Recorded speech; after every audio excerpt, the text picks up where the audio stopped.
नमस्कार, मैं आपका आलोक रंजन। ज्योग्राफी करंट में इमॉक शब्द बहुत ही प्रचलित चल रहा है अभी। उसका संबंध है थर्मोहेलाइन सर्कुलेशन से। तो आज हम लोग क्लास में डिस्कस करेंगे कि थर्मोहेलाइन सर्कुलेशन है क्या और इमॉक से उसका क्या संबंध है। इन दोनों विषयों का संबंध क्लाइमेट चेंज एवं ग्लोबल वार्मिंग से देखा गया है और प्रिंसटन यूनिवर्सिटी के एक रिपोर्ट में इमॉक के विषय में तथा इमॉक के प्रभाव के विषय में एक बड़ा विश्लेषण सामने आया। तो मुझे लगता है कि ये आईएएस में, पीसीएस में, इंटरव्यू में कहीं न कहीं एक बहुत ही बड़ा महत्वपूर्ण विषय बनने वाला है। इसके विषय में आपको हम बहुत ही बेसिक नॉलेज, बहुत ही आधारभूत ज्ञान देंगे और आपको सीखना है, समझना है कि थर्मोहेलाइन सर्कुलेशन आखिर होता क्या है और इमॉक क्यों इतना विश्लेषण का विषय बना हुआ है। थर्मोहेलाइन सर्कुलेशन में दो शब्द आते हैं। पहला शब्द है थर्मल और दूसरा है हेलाइन। तो थर्मल का अर्थ है तापमान, हेलाइन का अर्थ है लवणता, हेलोस, यानी तापमान और लवणता। वह सर्कुलेशन, वह समुद्री महासागरीय संचरण जो कि तापमान एवं लवणता के प्रभाव से उत्पन्न होती है, इन्हें डेंसिटी करंट्स भी कहा जाता है। इन्हीं को घनत्व तरंग भी कहते हैं। तापमान और लवणता के आधार पर ही समुद्री जल के घनत्व का निर्धारण होता है। घनत्व क्या है? समुद्री जल के घनत्व के निर्धारक क्या होंगे? तो अगर हम समुद्री जल के घनत्व को देखेंगे तो घनत्व is the function of salinity and temperature. Salinity और टेम्परेचर के फंक्शन को हम लोग घनत्व कहेंगे। ये समुद्र विज्ञान के लिए इसी प्रकार से आपको सीखना है। यहाँ पर फिजिक्स के अपने कॉन्सेप्ट को लाने का प्रयास नहीं करिए। थर्मोहेलाइन सर्कुलेशन से पहले आपको ये समझाना बहुत आवश्यक है कि नॉर्मल सर्कुलेशन क्या है, समुद्री सर्कुलेशन क्या है, ओशियन करंट्स क्या हैं और ओशियन करंट्स क्यों प्रवाहित होते हैं, किस दिशा में प्रवाहित होते हैं, उनके कारण क्या हैं, उनके कॉजेटिव मैकेनिज्म्स क्या हैं। तो आपको हम दर्शाते हैं एक विश्व के मानचित्र के द्वारा। ये मान लिया हमारा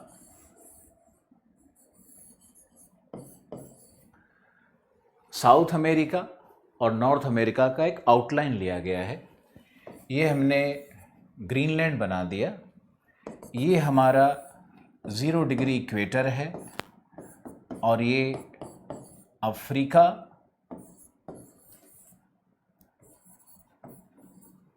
ये हमारा नॉर्थ सी का एरिया, ये ब्रिटेन, ये आइसलैंड, ये अटलांटिक महासागर है जो कि संकीर्ण है, लेकिन मैंने थोड़ा वाइड रखा है क्योंकि आप अच्छे से कॉन्सेप्ट्स को समझ सको।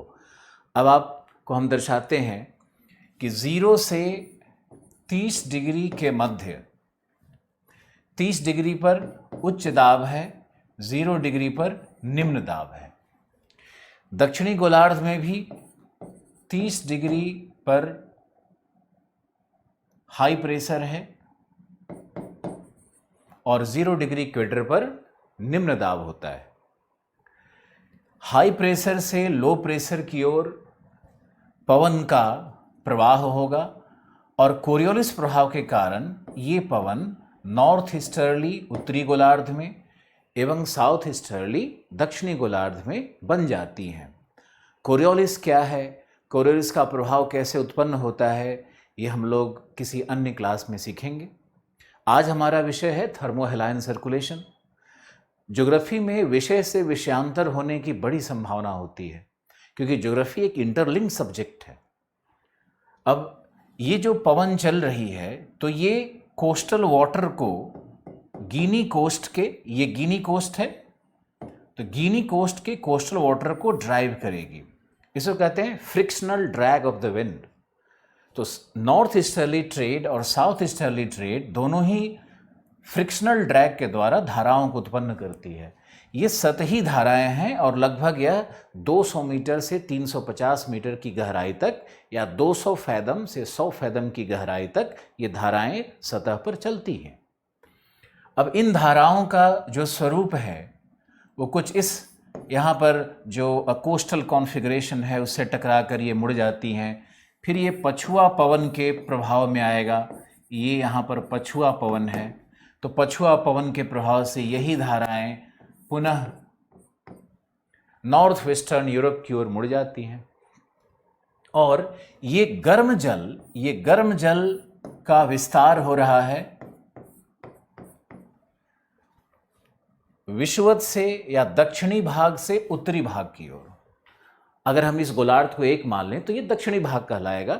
इंटरनेट पे या रिसर्च पेपर्स में साउथ ही मेंशन किया हुआ रहेगा। अब देखो, यहाँ से जो जल निकल करके ऊपर की ओर जा रहा है, ये गर्म जल है। ये गर्म जल जब ऊपर की ओर जाएगा तो इसकी लवणता उच्च होती है, क्योंकि गर्म जल में डिसॉल्विंग कैपेसिटी सॉल्ट के लिए अधिक होता है, तो ज़्यादा लवण घुले होते हैं उसमें। अब लवण यदि ज़्यादा घुले हुए हैं और लवणता यदि उच्च है तो यह जल भारी है। और भारी जल जब इस भाग में जाता है जहाँ पे आइस मेल्ट हो रहा है और यहाँ पर ठंडी धाराएं, आर्कटिक से सारी ठंडे जल का यहाँ विस्तार हो रहा है, इस तरह से ठंडा जल ऊपर से आ रहा है, तो ये भी अपना हीट लूज करेगा विद टाइम। और ये जो ठंडी धाराएं हैं ये भी यहाँ ऊपर से आकर के इससे मिल रही हैं। तो यहाँ पर इस पूरे भाग में ये जो भाग है, इस तरह से ये जो भाग मैंने लिया, इस भाग में जल का अवतलन हो रहा है। अधिक लवणीय और ठंडा जल ध्रुवीय प्रदेश में अवतलित हो रहा है या नीचे की ओर प्रवेश करता है, उसको डाउन वेलिंग कहते हैं। तो ये जो आर्कटिक और अंटार्कटिका के क्षेत्र होंगे ये डाउन वेलिंग क्षेत्र हैं, जहाँ पर अधिक लवणीय और ठंडा जल नीचे अवतलित हो रहा है।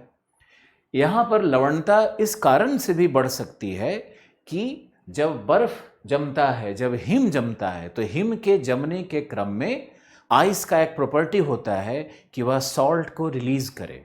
तो जब सॉल्ट रिलीज करेगा तो यहाँ पर लवणता भी बढ़ जाती है और तापमान तो ठंडा काफ़ी है ही, 0 डिग्री भी हो सकता है, 1 डिग्री भी हो सकता है। समुद्री जल कभी भी 0 डिग्री पर बर्फ नहीं बनता, इसलिए यहाँ पे तापमान 0 डिग्री मिल सकता है और यहाँ अवतलन प्रारंभ हो जाता है। जबकि सतह पर यही ठंडा जल इधर से, यहाँ से लैब्राडोर करंट के रूप में, ये मैंने LAB लिख दिया, लैब्राडोर, इसी भाग को कहते हैं नॉर्डिक सी।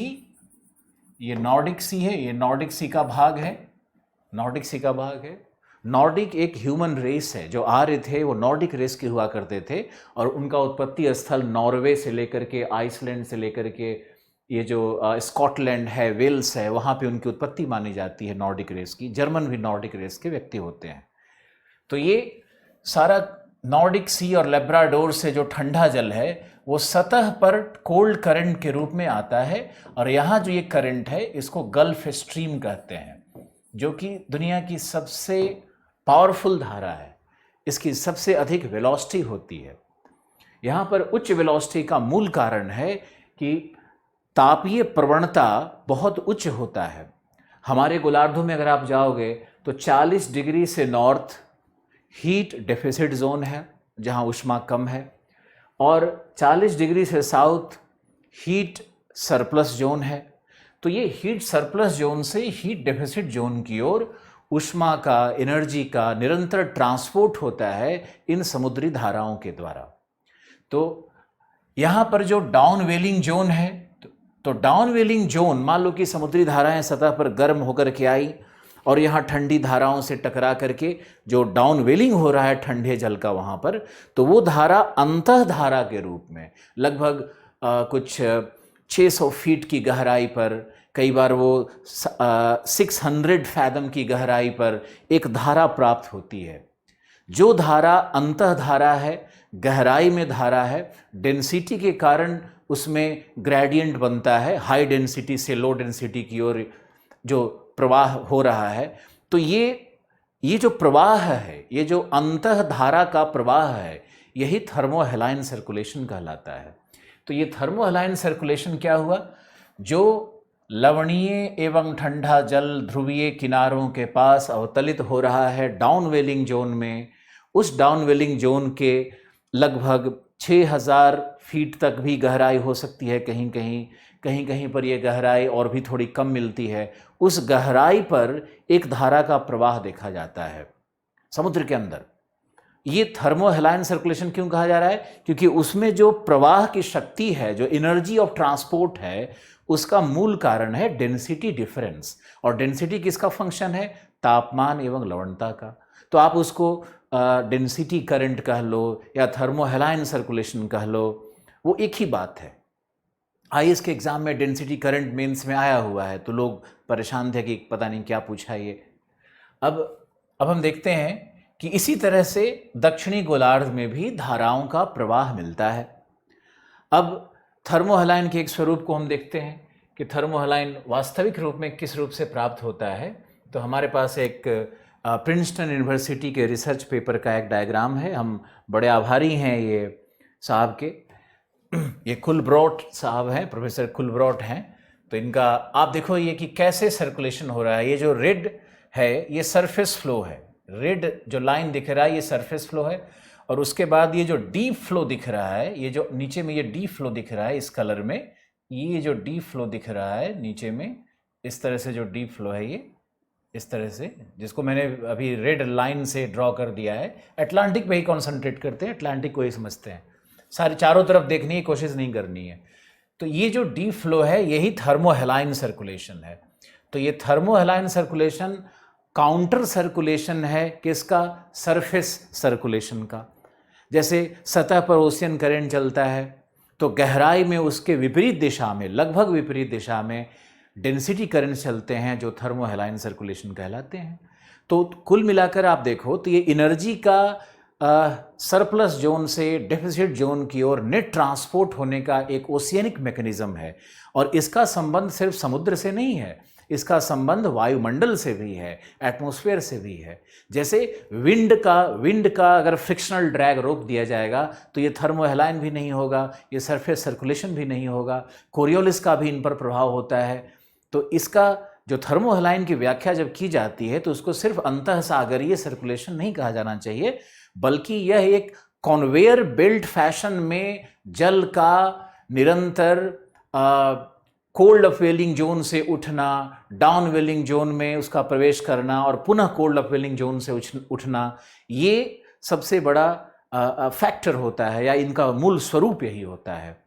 आप यहाँ देखो तो अभी मैंने आपको कुछ समय पहले बताया था कि पवन किस प्रकार से धाराओं को ड्राइव कर रही है, और अभी मैंने आपको बताया कि थर्मोहेलाइन कैसे उनके काउंटर सर्कुलेशन के रूप में मिल रहे हैं। ये आप देखो जो ब्लूइश कलर में है, डीप ब्लू कलर में है, ये बॉटम फ्लो है, इसको बॉटम फ्लो कहते हैं। जो डीप ब्लू कलर में है ये बॉटम फ्लो में है। तो थर्मोहेलाइन का दो स्वरूप मिलता है, एक तो जैसे मैंने बताया 6000 फीट के आसपास भी मिलता है, और ये बॉटम फ्लो के रूप में 18000 से 24000 फीट के पास भी एक प्रकार का स्लोप सर्कुलेशन पाया जाता है। तो ये दोनों ही थर्मोहेलाइन सर्कुलेशन है, दोनों ही डेंसिटी करंट है, लेकिन जो 6000 फीट पर है वो बहुत तेज़ रहता है, सापेक्षिक रूप से उसकी गति अधिक होगी, और जो बॉटम पर है वो फ्रिक्शन के कारण या जो मास का वेट है, जो ओशियन के मास का वेट है, उसके कारण वहाँ पर उसका फ्लो बहुत स्लो होता है। लेकिन ये एक मैकेनिज्म है कि एनर्जी का ट्रांसपोर्ट हो सरप्लस से डेफिसिट की ओर, और फिर डेफिसिट से वापस हो, ठंडा पानी आता है। तो ये जो ठंडा पानी वापस आ रहा है ये कहीं ना कहीं तो ऊपर की ओर निकलेगा। तो जैसे मान लो कि ये मान लो आर्कटिक सागर है तो यहाँ पर डाउन वेलिंग हुआ, तो वापस आकर के इक्वेटोरियल बेल्ट में, ट्रॉपिकल रीजन्स में कहीं न कहीं अपवेलिंग होता है। तो ये जब अपवेलिंग शुरू होता है तो अपवेलिंग का एक कारण एटमॉस्फेरिक सिस्टम भी है, क्योंकि जब विंड चलती है तो विंड धाराओं पर फ्रिक्शनल ड्रैग उत्पन्न करेगी, धाराओं को उत्पन्न करेगी। अब धाराएं जब उत्पन्न होती है तो उस पर कोरियोलिस प्रभाव हो जाता है। कोरियोलिस प्रभाव जब होता है तो उसमें एक एकमैन स्पायरल लॉ है, जो आपको किसी अन्य वीडियो में हम समझाएंगे। तो एकमैन स्पायरल लॉ का मतलब है कि विंड डायरेक्शन के 45 डिग्री पर धाराएं उत्पन्न होती है, विंड के समानांतर नहीं होती हैं। तो अगर विंड डायरेक्शन ये है तो धाराएं उससे 45 डिग्री अलग हट करके चलती हैं, और विंड डायरेक्शन के बाईं ओर कोल्ड अपवेलिंग होता है, क्योंकि धाराएं जब जल का, ऊपरी जल का, गर्म जल का ट्रांसपोर्ट करेंगी तो नीचे से ठंडा जल ऊपर की ओर निरंतर आने लगता है। यही कोल्ड अपवेलिंग जोन है। अब हम देखते हैं कि थर्मोहेलाइन के कितने कंपोनेंट हुए। थर्मोहेलाइन के 4 कंपोनेंट हो गए। पहला कंपोनेंट क्या हुआ, तो अगर एक हम 3 डायमेंशनल डायग्राम में देखने की कोशिश करें तो थर्मोहेलाइन में मान लिया कि ये इस तरह से सतह पर ये सर्कुलेशन है और ये डाउन वेलिंग करेगा, ये इसका डाउन वेलिंग होगा। यहाँ पे नीचे की ओर ये जो प्रवाह है ये ध्रुवों की ओर गया, ये हमारा पोल हो गया, ये हमारा इक्वेटर हो गया, तो ये यहाँ पर डाउन वेलिंग होगा। इसी को DW लिख दिया मैंने। ये है सरफेस फ्लो या ओशियन करंट, ये इसकी धारा इस तरह से बन रही है। और ये जो नीचे में इस काउंटर फ्लो बन रहा है, जिसको हम आपको डिफरेंट कलर से दिखाते हैं। ये जो यहाँ पर ब्लैक कलर मैंने यूज़ किया, ये जो फ्लो बन रहा है इसके पैरेलल लगभग बन रहा है, गहराई में बन रहा है। ये फ्लो वापस आकर के सतह पर यहाँ ऊपर की ओर निकलने लगती है, इक्वेटर से लगभग 10 डिग्री साउथ, 20 डिग्री साउथ, और इक्वेटर से 10-20 डिग्री नॉर्थ में भी कोल्ड अपवेलिंग जोन बनते हैं। तो ये कोल्ड अपवेलिंग जोन से निकला हुआ जल पुनः इसी धारा में प्रवेश कर जाता है। किस धारा में? जो सतही धारा थी और गर्म धारा थी, गर्म धारा थी और सतही धारा थी, उसमें प्रवेश कर जाता है। तो आप देखो कैसे ये 3 डायमेंशनल सर्कुलेशन काम कर रहा है। अब थर्मोहेलाइन सर्कुलेशन के 4 कंपोनेंट्स हो गए। सबसे पहले कंपोनेंट क्या है? पहला उसका है ओशियन करंट, जिसको हम लोग कह सकते हैं कि ये सरफेस फ्लो है, ये सरफेस फ्लो है। दूसरा क्या है? दूसरा है डाउन वेलिंग जोन, डाउन वेलिंग जोन। तीसरा है जो थर्मोहेलाइन है, या इसी को हम कहते हैं डेंसिटी करंट है, यही डेंसिटी करंट है। और नंबर 4 जो इसका कंपोनेंट होगा वो है अपवेलिंग जोन, ये अपवेलिंग जोन है। तो ये 4 कंपोनेंट है। इन 4 कंपोनेंट को अगर आप समझ चुके हो तब हम आपको बताएं कि एमॉक क्या है। अगला शब्द हमारा है एमॉक। एमॉक बहुत ही ज़्यादा न्यूज़ में रहा। इसका अर्थ है एटलांटिक, एटलांटिक यानी अटलांटिक सागर में मेरिडियोनल यानी देशांतरीय ओवरटर्निंग करंट। ओवरटर्निंग कैसे है? कोई सतही धारा आकर के नीचे टर्न कर जाती है और फिर नीचे सर्कुलेशन बन करके फिर टर्न कर जाती है, तो ये एमॉक कहलाता है। यानी एमॉक को अगर हम देखेंगे तो एमॉक ये अटलांटिक ओशियन का वो पूरा कन्वेयर बेल्ट फैशन में चलने वाली धारा को एमॉक कहा जा रहा है। एमॉक कोई थर्मोहेलाइन का भाग नहीं है, लेकिन थर्मोहेलाइन करंट एमॉक का भाग अवश्य बनेगा, क्योंकि एमॉक का अर्थ है साधारण अर्थ में कि समुद्र अटलांटिक के सतह पर जो गर्म धाराएं चल रही है वो, जो डाउन वेलिंग हुआ वो, और जो थर्मोहेलाइन बन करके पुनः अप वेलिंग जोन से जल ऊपर उठ रहा है वो, तो ये एमॉक है। अब एमॉक का संबंध बहुत गहरा संबंध है जलवायु से, क्योंकि एमॉक वो क्रिया है, वो मैकेनिज्म है जिसके द्वारा एनर्जी का ट्रांसपोर्ट हो रहा है, जिसके द्वारा लैटिट्यूडनल हीट बैलेंस को मेंटेन किया जा रहा है। तो ये जलवायु को, मौसमी दशाओं को बड़े बृहद पैमाने पे प्रभावित करती है। वायु राशि के मूवमेंट्स को, फ्रंटोजेनेसिस को, साइक्लोन के बनने की प्रक्रियाओं को, सबको प्रभावित करती है। कैसे प्रभावित करती है, हम आपको ऑप्शनल बहुत ही डिटेल से पढ़ाते हैं इन चीज़ों को। और वास्तविक भूगोल यही है कि आप जब तक उसके गहराई में जाकर के उसके क्रियाविधि को नहीं समझ रहे हो, तब तक आप कभी भी पीटी के प्रश्न को भी सॉल्व नहीं कर पाओगे। आप पीटी के प्रश्न में एल नीनो का प्रश्न उठा करके देखो या सर्कुलेटरी पैटर्न का देखो, कितने गहरे कॉन्सेप्ट से लोग पूछते हैं। तो आपको एक एक्सपर्ट बनना है ज्योग्राफी में। अगर आप जीएस भी पढ़ रहे हो तब भी आपको एक्सपर्ट बनना पड़ता है इनको समझने के लिए।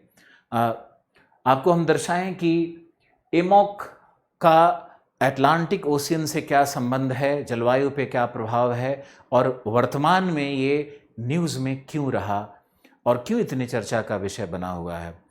कई यूनिवर्सिटीज़ ने शोध पत्र जारी किए हैं और उन शोध पत्रों में दर्शाया जा रहा है कि पिछले 15 वर्षों में 2004 में रिपोर्ट आई कि पिछले 15 वर्षों में एमॉक का स्लो डाउन हो रहा है, थर्मो हेलाइन सर्कुलेशन का स्लो डाउन हो रहा है।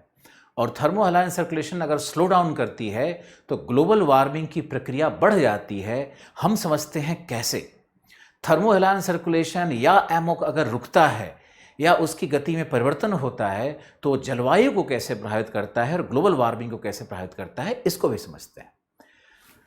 आप इंडियन ओशियन की कल्पना करो, आपके मन में वो इंडियन ओशियन का अगर चित्र आ रहा हो तो आप देखो कि कैसे उत्तरी भाग में ये ओशियन लैंड लॉक्ड है और कैसे अरेबियन सी का पार्ट सब डेजर्ट क्लाइमेट से घिरा हुआ है।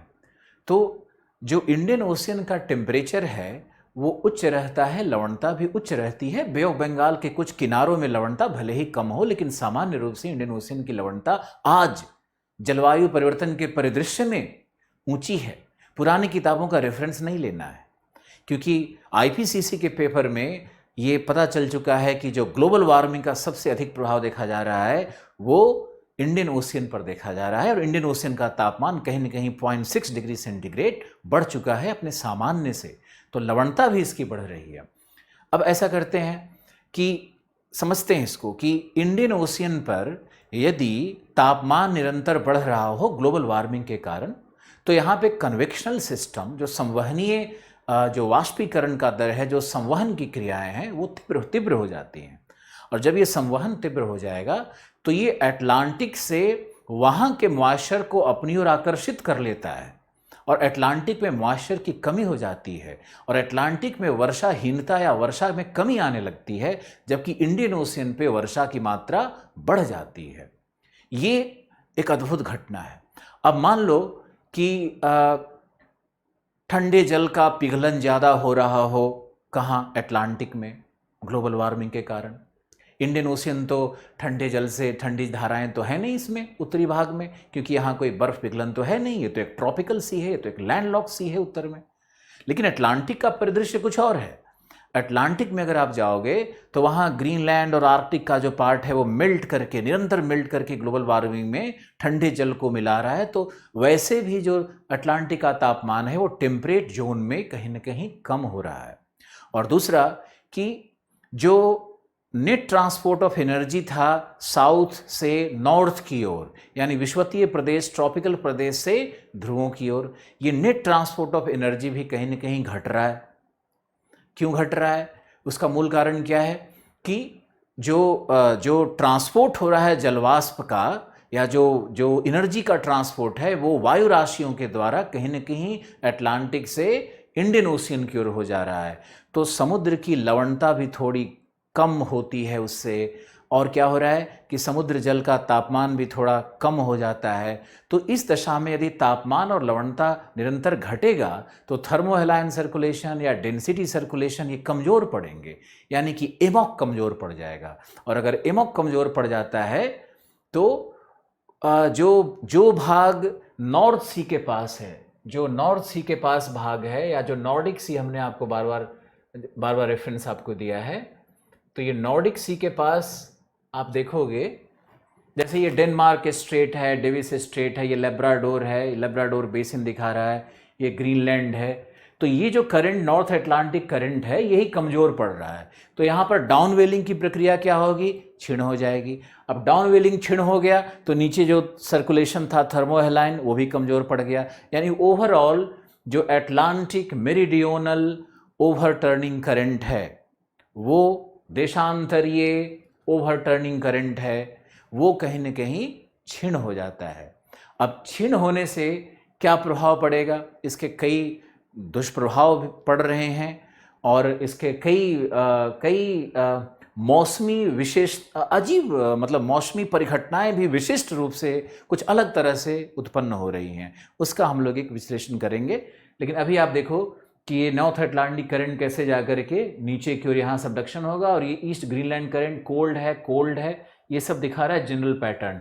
ये जो डॉट डॉट में दिखा रहा है यही है आपका थर्मोहेलाइन। ये जो डॉट डॉट है उसका एरो भी नीचे की ओर आप देखो, ये डीप करंट्स हैं और येलो वाला भी डेंसिटी करंट है, ये दोनों ही थर्मोहेलाइन सर्कुलेशन है।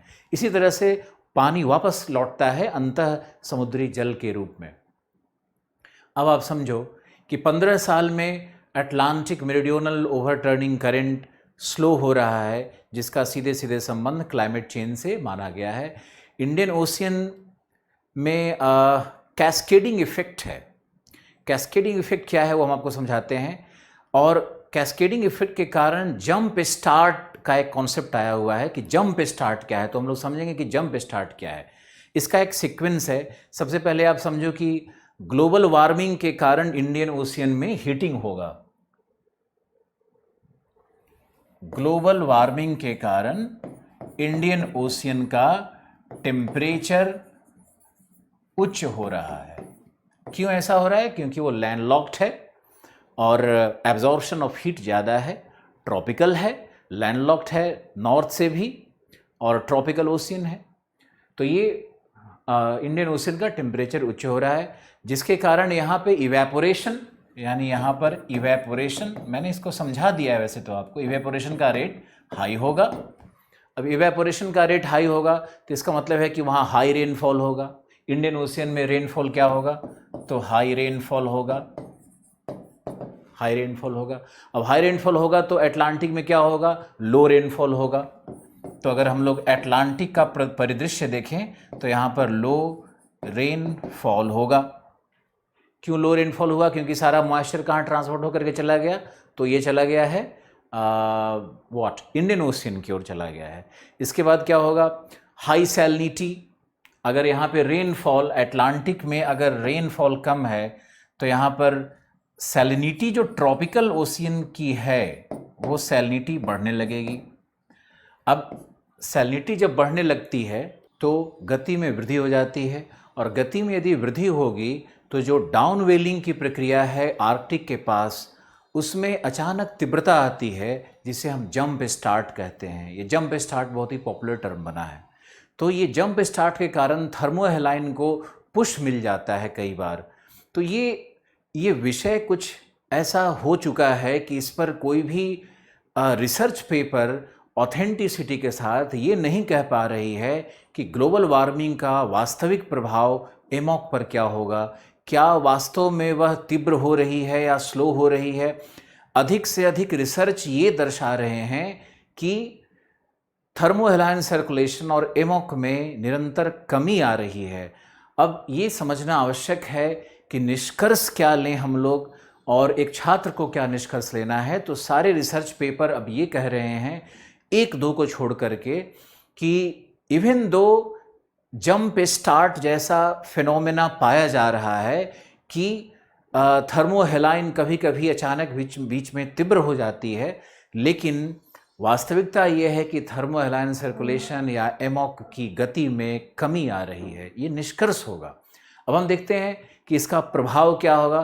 तो सबसे पहला प्रभाव है कि थर्मोहेलाइन के स्लोइंग डाउन के कारण समुद्र तल में लगभग 30 सेंटीमीटर का उत्थान ब्रिटेन के पास देखा जा रहा है।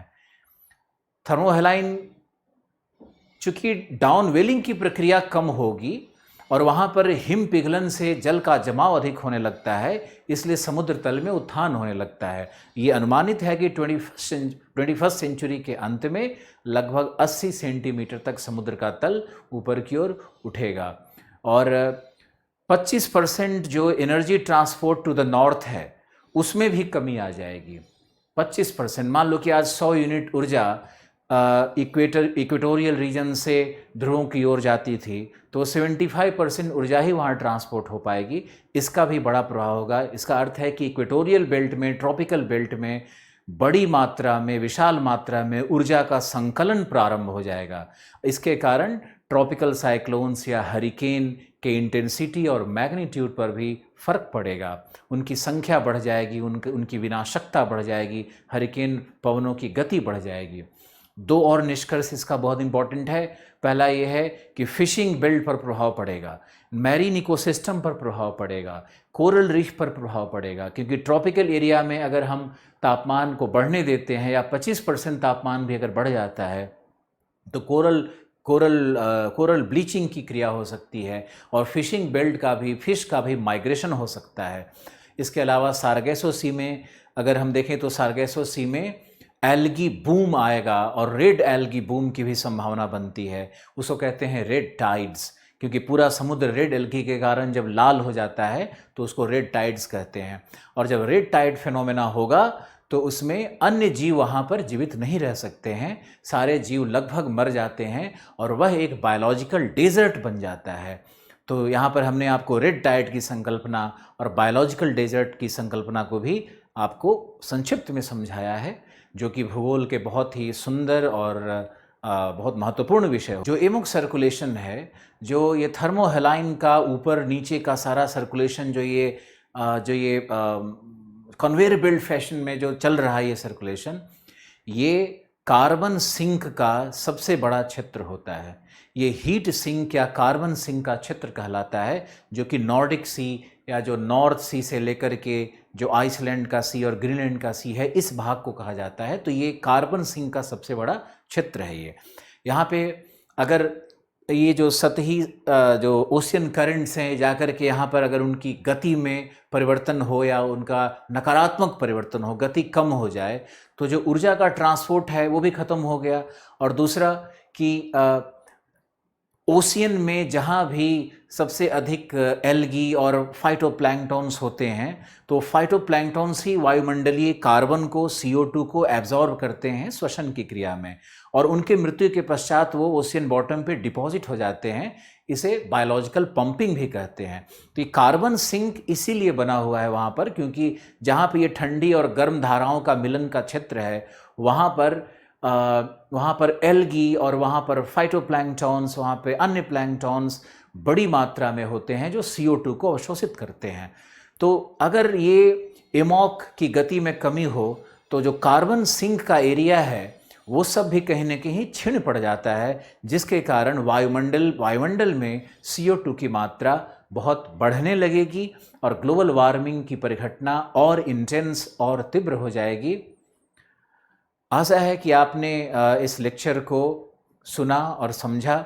वीडियो क्लासेस के, शॉर्ट क्लासेस के, फ्री डेमो क्लासेस के एक अपने लिमिटेशंस होते हैं, लेकिन मैंने आपको ये, चूँकि करंट अफेयर में बहुत महत्वपूर्ण था, मैंने आपको समझाने का प्रयास किया। इसमें कई शब्दावली निकल करके सामने आए हैं और 10 बजे से लाइव मुझे होना था, लेकिन हम थोड़ा पहले ही इसका रिकॉर्डिंग कर रहे हैं आपके लिए। इसको अपना लाइव वीडियो ही मानो और हम कल फिर रात को 10 बजे एक नए टॉपिक के साथ प्रकट होंगे। आप ज़रूर देखना। वो टॉपिक कोई ग्लोब क्या है और अक्षांश क्या है और देशांतर क्या है, इस पर नहीं होगा। वो टॉपिक कहीं न कहीं आपके IAS और PCS के लिए एक महत्वपूर्ण टॉपिक होगा। एक ऐसा विषय लेकर के आएंगे जो कि आपकी मदद करे और आप उसको एंजॉय करो। Thank you, bye.